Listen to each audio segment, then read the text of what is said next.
बिस्मिल्लाहिर्रहमानिर्रहीम। अस्सलाम वालेकुम। कैसे हैं आप? उम्मीद है कि बिल्कुल ठीक होंगे। प्यारे प्यारे बहन भाइयों, आज जो मैं रेसिपीस लेकर आई हूँ वो है एग सैंडविच रेसिपीस। बहुत ही मज़ेदार और टेस्टी रेसिपीस है। सर्दी के मौसम में जिसने ये सैंडविच नहीं खाए उसने कुछ भी नहीं खाया।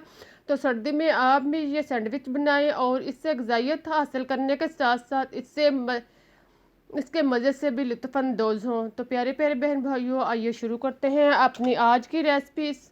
इसके लिए हमने जिन चीज़ों की ज़रूरत है वो है हमारे पास पहले अंडे। हमारे पास 3 अदद अंडे हैं। हम तीनों अंडों को एक बोल में तोड़कर डालते हैं। तीनों अंडों को तोड़ने के बाद इनको खूब अच्छी तरह फेंट लें। अंडों को खूब अच्छी तरह फेंटने के बाद अब हम इसमें प्याज एक दो दरमियाने साइज़ का, बल्कि छोटे साइज़ का, इसको बारीक काट कर इसमें शामिल करते हैं। साथ में टमाटर एक दो छोटे साइज़ का, इसको भी बारीक काट कर इसमें शामिल करते हैं। और साथ में हरी मिर्च कटी हुई 2 अदद शामिल करते हैं और हरा धनिया 2 से 3 अदद चम्मच डालने के बाद अब हम इसमें नमक आधा चम्मच या टेस्ट के मुताबिक आप यूज़ कर सकते हैं। इसके बाद काली मिर्च पाउडर आधा चम्मच डालते हैं और साथ में 1 चौथाई चम्मच हल्दी पाउडर शामिल करने के बाद अब इसमें जीरा पाउडर आधा चम्मच डालने के बाद इसको खूब अच्छी तरह मिक्स कर लेते हैं। सारे मेज़े को खूब अच्छी तरह यकजा करने के बाद एक साइड पे रख देते हैं। आप चूल्हे पर फ्राई पैन रखते हैं और इसमें 1 चम्मच घी जो है वो डालते हैं। घी जब खूब अच्छी तरह गर्म हो जाए तो इसको पैन के सतह पर खूब अच्छी तरह फैला लें और फिर थोड़ा सा अमेज़ा जो है वो पैन में डालने के बाद इसको पैन के सतह पर खूब अच्छी तरह फैला लें और चम्मच के साथ या पैन को घुमाकर इसको गोल कर लें। देखें, सारे अमेज़े को पैन की सतह पर खूब अच्छी तरह फैलाएं और इस दौरान आंच जो है वो बिल्कुल धीमी रखें, आंच तेज़ हरगिज़ ना रखें।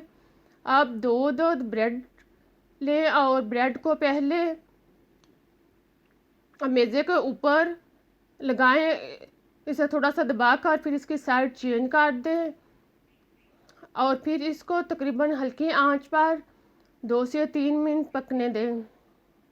जब एक साइड से अंडे निचली साइड से ब्राउन हो जाए तो इसकी साइड चेंज कर दें और इसको धीमी आंच पर ही खूब अच्छी तरह 2 मिनट ब्रेड को फ्राई होने दें, पकने दें। अब अंडा जो ब्रेड के किनारों पर है इसको फोल्ड करके ब्रेड के ऊपर काट दें। अंडे आमलेट को ब्रेड के ऊपर करने के बाद अब एक स्लाइस उठाएं और इसको दूसरे स्लाइस के ऊपर फोल्ड कर दें। देखें, अब हमारे ब्रेड सैंडविच जो है वो तैयार हो चुका है। अब हम इसको निकालते हैं। देखें कितना मज़ेदार और टेस्टी लग रहा है। आई होप कि आपको भी ये रेसिपी ज़रूर पसंद आई होगी। अब हम इसको निकालते हैं। इसी तरह सारे सैंडविच जो हैं वो तैयार कर लें। तैयार करने के बाद अब मैं आपको काट कर दिखाती हूँ। आप इसको तिकोनी शक्ल का या दरमियान से जिस शेप का चाहें आप इसको काट सकते हैं। देखें, हमारे सैंडविच जो है बिल्कुल रेडी हो चुके हैं। आई होप कि आपको पसंद आए होंगे। मुझे तो बहुत पसंद है। अगर पसंद आए हैं तो लाइक और शेयर ज़रूर करें और मुझे इजाज़त दें। मैं फिर मिलूँगी नई रेसिपीज़ के साथ। तब तक के लिए अल्लाह हाफिज़।